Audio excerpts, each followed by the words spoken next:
Hey, Amanda, he's got to get some flowers for his wife. Help him out. Yes. Well, we've got the hookup, and I've got a little Valentine's poem for you guys. Roses are red, violets are blue. Shopping local is good, and it's affordable too. Welcome. So smart, just thought of that. Now we have our friends Marcy and Kristen here, and Marcy, you're with a flower company that's local here. What's the company called? Especially for you. Okay, I've seen that business around. You guys have been around a long time. About 34 years. Okay, definitely one of our mainstays here in Utah. And then Kristen, you are with Local First Utah, and you're encouraging us to spend our dollars locally this Valentine's Day. Right. And there's some really important numbers that you have for us. But first, we need to know, if we do get lucky enough to get one of these from someone we love, how do we make the bouquet last? Mine die so quickly. One of the, big key thing is to add water.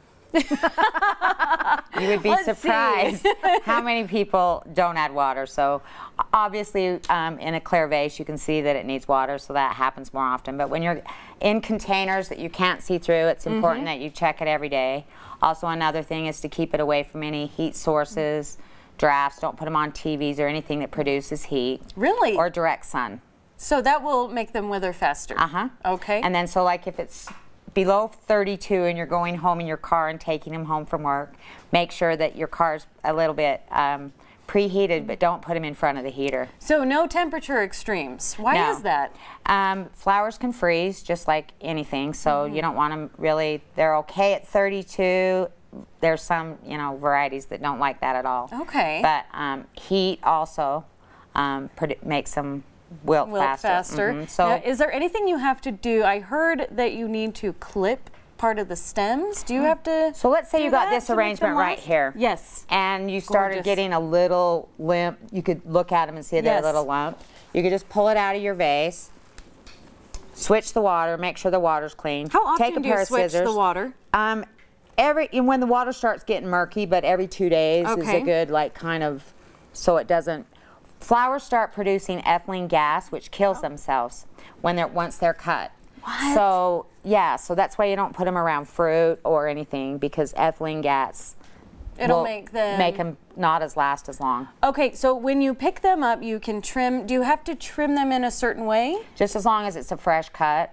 The reason why everybody says a slant is because it gives you more room, more surface. It has nothing to do that it drinks better. It just gives you more surface for the flower to. So if you get roses, and everybody likes the big long stem ones, and when they start doing this, take them out, cut about 6 inches off, let them sit down on the vase. You'll get a couple more days, and then afterwards you can always cut them this short or this short. So keep cutting them to keep them fresh. Okay, and I know you have so much expertise. You yourself have been a florist for 34 years. So go see Marcy. Where do we find you guys online?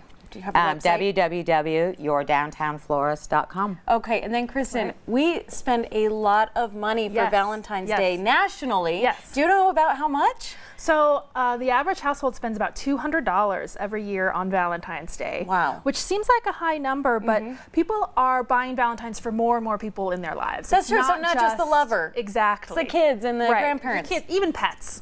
So as we spend more money on our Valentines, we have lots of different options to buy those locally. So, and you say that it doesn't necessarily even cost more to shop locally. Not at all. But the benefits are how much greater to keep that dollar local? So just for Valentine's Day, with our multiplier effect that we know in Utah, that 4 times more money stays in Utah when we buy locally.